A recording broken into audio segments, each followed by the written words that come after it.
The Wisconsin Council of Churches welcomes you to this four-part study on going deeper with Scripture, the Church, and racism. While the gospel seems clear on the evil of racism, the Church has not always lived up to the gospel's call.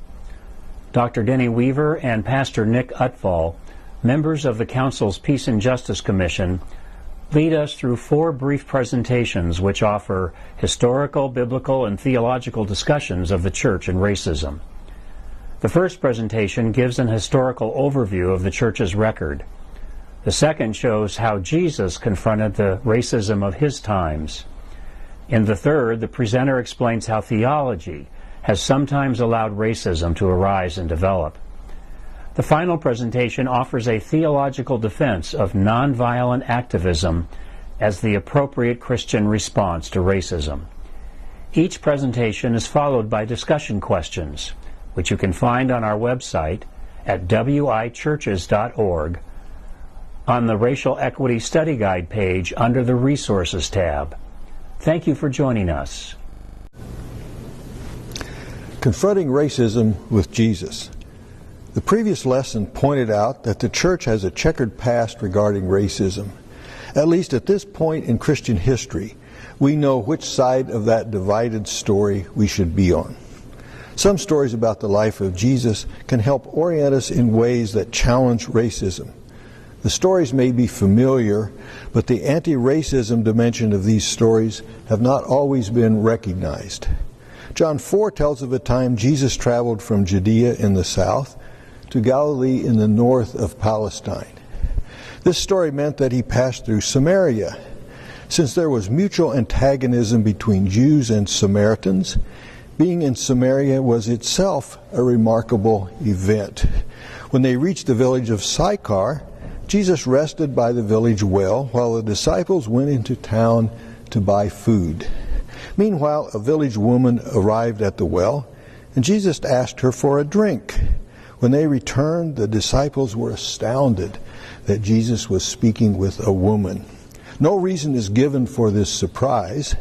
Some commentators have linked it to Leviticus 15. This text declares a menstruating woman ritually unclean along with anything that she has touched, which would include the drinking vessel. In this case, Jesus interacted with a Samaritan who was a woman, and he accepted a drink from her jar. While there are many levels of meaning that can be developed from this story, the point I want to draw out here is that Jesus crossed hurtful boundaries of race, ethnicity, and gender and treated the woman with respect and as an equal. The response of the disciples makes clear the surprising nature of Jesus' actions. Jesus' parable of the Good Samaritan in Luke 10 also contains a challenge to racism. The term Good Samaritan has passed into our everyday language as merely a way to designate a really good or helpful person who does more than is expected. But the parable has a much more profound message than that. In the run-up to the parable, a lawyer had asked Jesus what he must do to be saved, and Jesus answered, "You shall love the Lord your God with all your heart, and with all your soul, and with all your strength, and with all your mind, and your neighbor as yourself." But the lawyer tried to test Jesus and make himself look good by asking, "Well, who is my neighbor?" And Jesus answered by telling the story that we call the parable of the Good Samaritan. It was the Samaritan who aided the wounded man while the Levite and priest walked by on the other side of the road. Remember, Samaritans and Jews did not get along. For the lawyer, it was the supposedly upstanding folks of society, the Levite and the priest, who passed the wounded traveler without assisting them. It's possible that they feared touching a wounded person or perhaps a dead body would render them impure for ritual purposes. But the lawyer must have received something of a shock when he had imagining himself as the wounded man in the ditch. He had to declare the Samaritan, the member of the supposed inferior and despised race, to be the good neighbor. A parallel today might have a beloved pastor and a school principal in the roles of Levite and priest, with an immigrant without legal papers playing the Samaritan.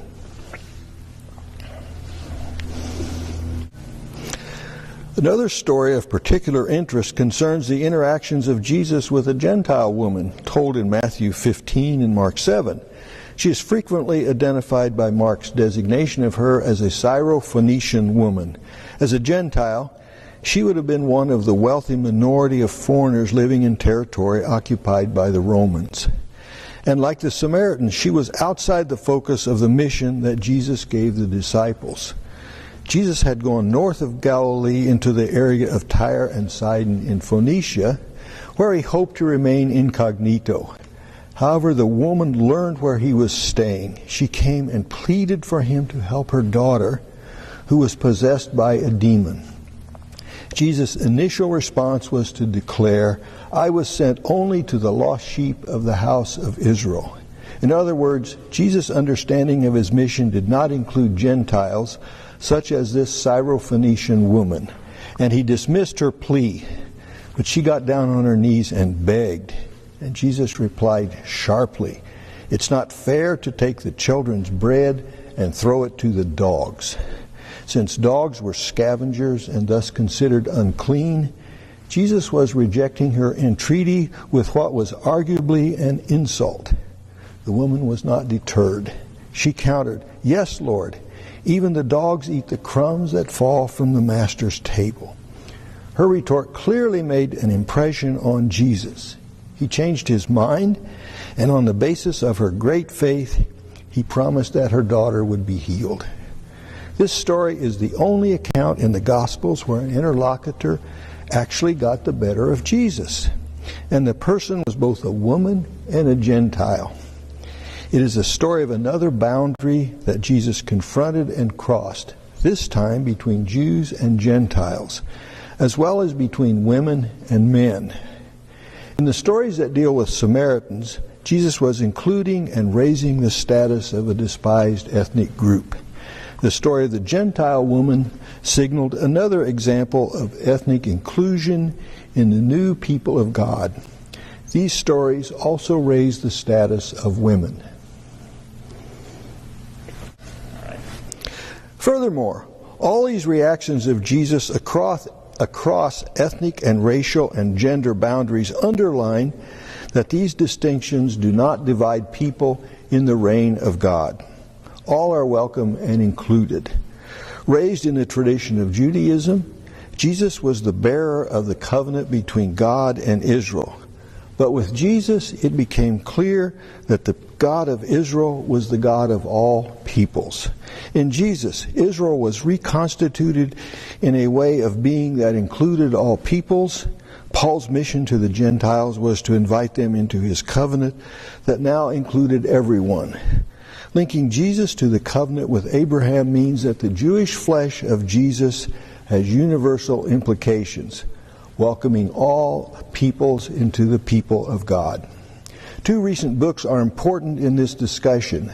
One is The Christian Imagination, Theology and the Origins of Race by Willie James Jennings. The other is Race, a Theological Account by J. Cameron Carter.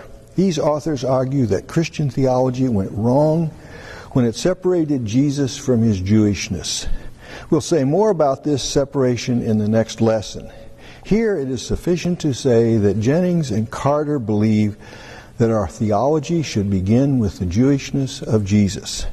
Their understanding of his Jewishness includes his ethnicity, but is more than this.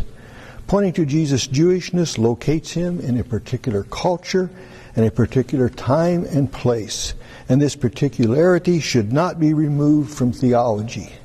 Rather, we learn from Jesus, who welcomed other ethnicities, that all are valuable and honored in the reign of God.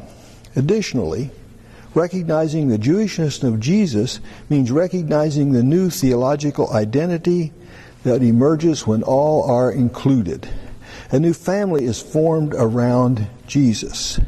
This is by no means a destruction of Israel, but a rebirth of Israel in Jesus. People of many languages and ethnicities now join together in worshiping the God who was witnessed to and made present in Jesus. The old cultural and ethnic identities do not disappear in this new identity. Rather, they are born anew in a community that honors and respects each and all of them. As Jennings says, people defined by their cultural differences enfold the old cultural logics and practices inside the new ones of others, and they enfold the cultural logics and practices of others inside their own. The result is a community seeking to love and honor all those in its midst. None is superior, all are equal and exist within the new Israel, the new people of God. If you would like discussion questions based on this presentation, you'll find some questions in the printable version of these remarks on the website of the Wisconsin Council of Churches.